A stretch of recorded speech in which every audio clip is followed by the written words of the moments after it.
Jesús nos da un ejemplo del celo de Dios. ¿Y cómo lo hizo, hermano? ¿De qué modo lo hizo? ¿Y en qué lugar lo hizo? Lo hizo en el modo en el que Él se enojó porque vio qué estaban haciendo. ¿Cuál era el modo que hacían las transacciones dentro y el lugar en la casa de Dios? Por eso dice, no hagáis de la casa de mi padre cosa de mercadeo, o sea, cosa de mercado. ¿Y esto qué significa, hermano?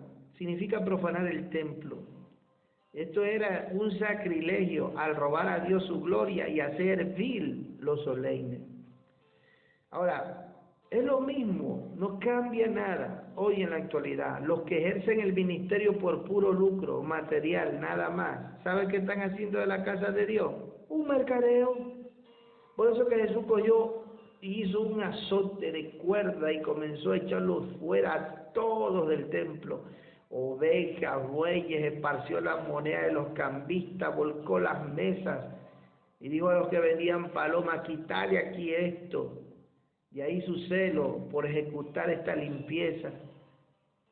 Y esto es un gran ejemplo que Él nos deja y debe de considerarse una de las obras más bellas y maravillosas que Jesús nos dejó como ejemplo por el celo a las cosas de Dios.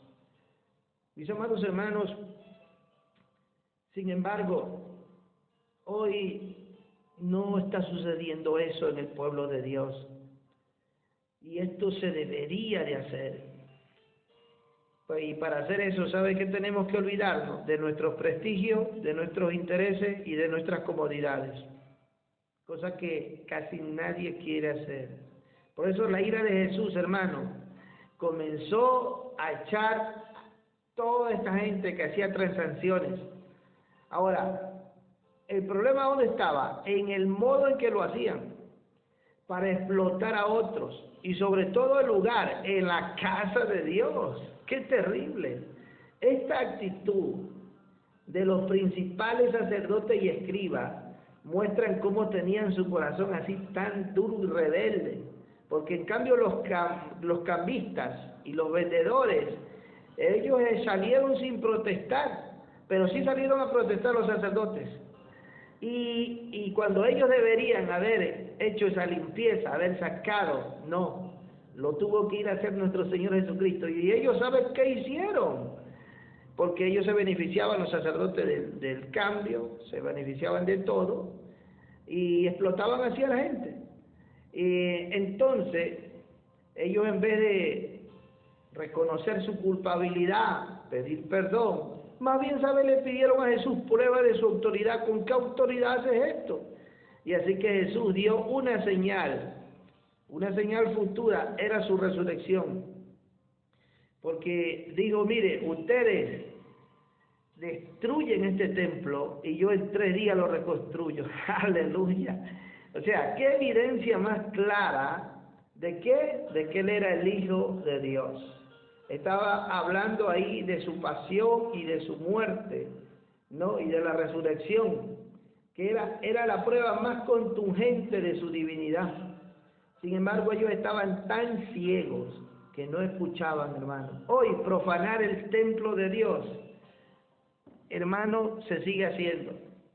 ¿Y sabe cuándo profanamos el templo de Dios, nosotros los creyentes, que somos ahora el templo espiritual? Porque la Biblia dice que somos las piedras vivas en 1 de Pedro 2:5. Se profana el templo de Dios cuando nosotros no vivimos vidas consagradas a Dios, cuando vivimos sin compromiso con Dios, cuando vivimos afanados y solamente en nuestros propios intereses y haciendo de la grey de Dios un negocio personal, engañando a la gente con falsas doctrinas para solamente sacarles el dinero, viviendo a nuestra comodidad, sin ningún sacrificio para Dios.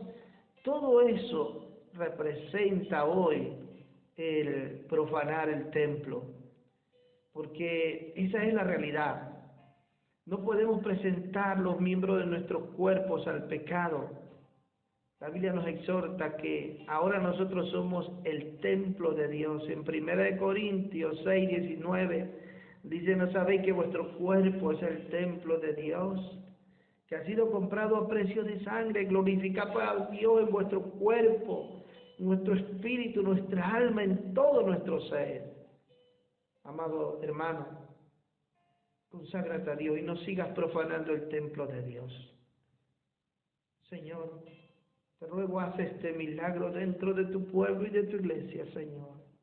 Y amigo, si tú que me escuchas no conoces a Dios, no tienes a Dios en tu vida, te puedes convertir en el templo de Dios, donde Dios hará su morada en tu vida y tú empezarás a ser un lugar especial donde Dios lo consagra para vivir su propia vida en ti.